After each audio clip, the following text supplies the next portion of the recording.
नमस्ते भारत। मैं मीनाक्षी सहरावत।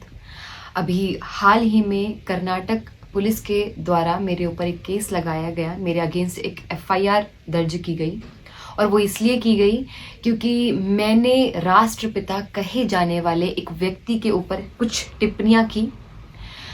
टिप्पणी करते समय मेरी भाषा एकदम नियंत्रण में थी। मैंने कोई अशोभनीय अमर्यादित शब्द का प्रयोग नहीं किया।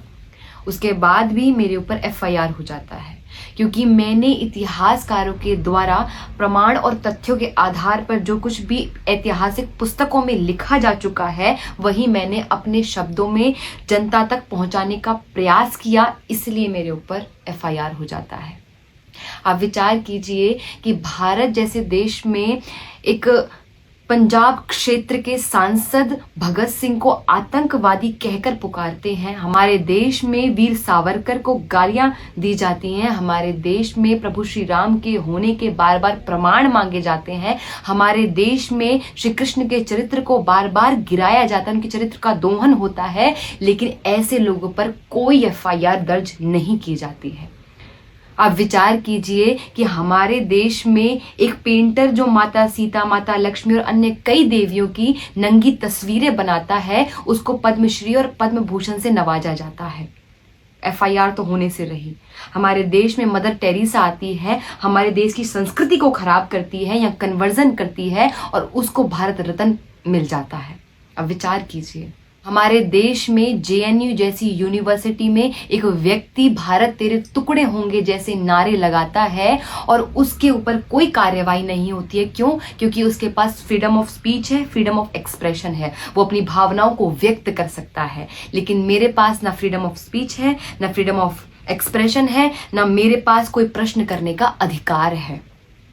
और ये प्रश्न केवल मेरा नहीं है, मेरे जैसे कई लोगों का है। क्या कि किस दस्तावेज में कहाँ ये लिखा हुआ है कि ये व्यक्ति भारत का राष्ट्रपिता है? ये कहाँ लिखा हुआ? ये प्रश्न कई लोगों का है।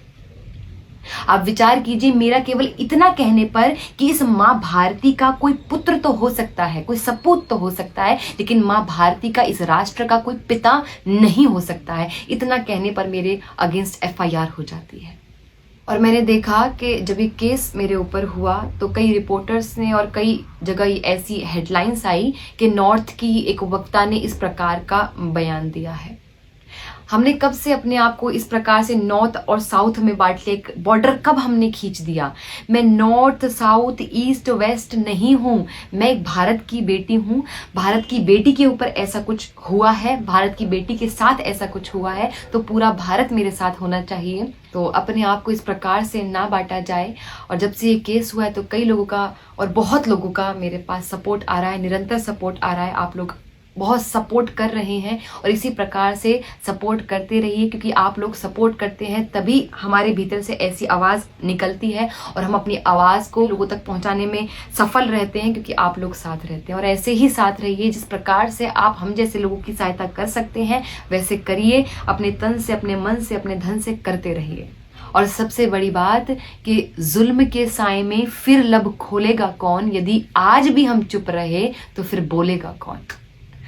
तो हमें चुप नहीं रहना है, इसी प्रकार से अपनी आवाज़ को उठाते रहना है। नमस्ते, हरे कृष्ण।